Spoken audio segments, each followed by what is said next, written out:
सलमा जिलानी साहिबा की एक नस्री नज़्म पेश खिदमत है। सुर्ख सूरजमुखी के फूल।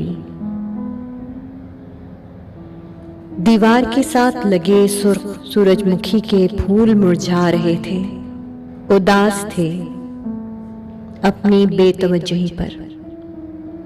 दफतन पानी की फुहार कहीं से कलकल करती आई और उन्हें सरशार कर दिया। फूलों ने सर उठाया, देखा सुर्ख सूरजमुखी के फूल सर में गूंधे।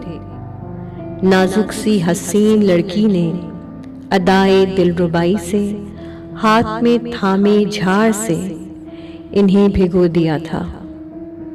लड़की जो दीवार पर लगी पेंटिंग से निकली और फिर उसी में समा गई थी।